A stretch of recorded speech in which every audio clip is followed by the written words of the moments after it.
BJP হায় হায় হায় হায় হায় হায় property मालिक कौन जय हो कौन प्राइवेट मालिक का हाथ में मालिक का अपना काम कर जय हो মুখ্যমন্ত্রী আপনি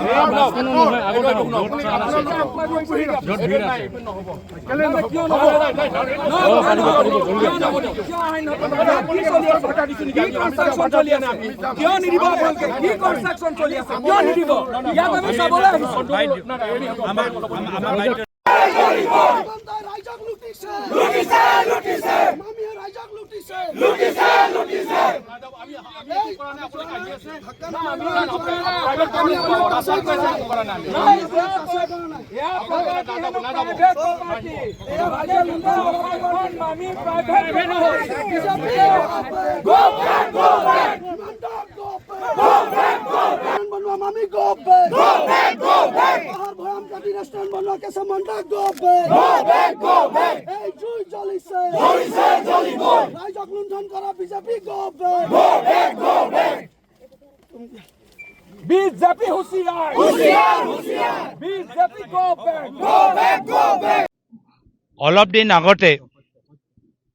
দিন আগতে আমি হু ইজ HBS কোন হয় হিমন্ত বিশ্ব শৰ্মা ৱেবছাইট মুকলি কৰিলোঁ।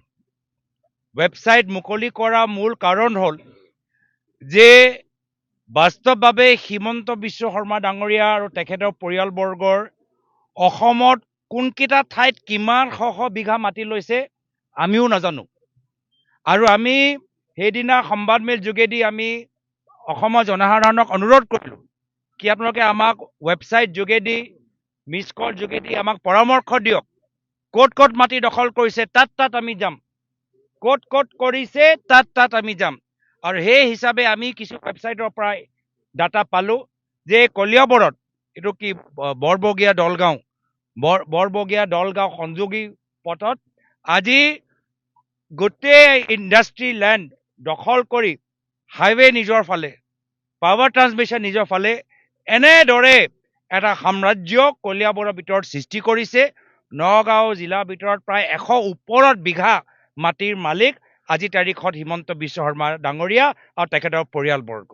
আৰু সেইকাৰণে আজি ইয়াৰ আগতে অসমৰ ইতিহাসত আমি এটা কথা শুনিছিলোঁ, কি শুনিছিলোঁ যে দেশতকৈ মামা ডাঙৰ নহয়, কিন্তু হিমন্ত বিশ্ব শৰ্মা ডাঙৰীয়া অসমৰ মুখ্যমন্ত্ৰী হৈ যোৱাৰ পিছত দেশতকৈ মামী ডাঙৰ কৰি পেলালে।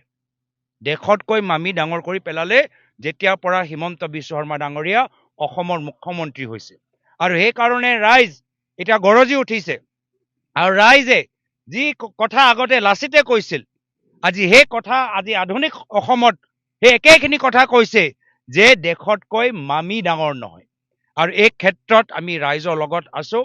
ৰাইজৰ লগত য'ত অন্যায়, আজি কলিয়াবৰ জখলাবন্ধাৰ ৰাইজে আমাক ৱেবছাইট যোগেদি আমাৰ সহায় বিচাৰিছে।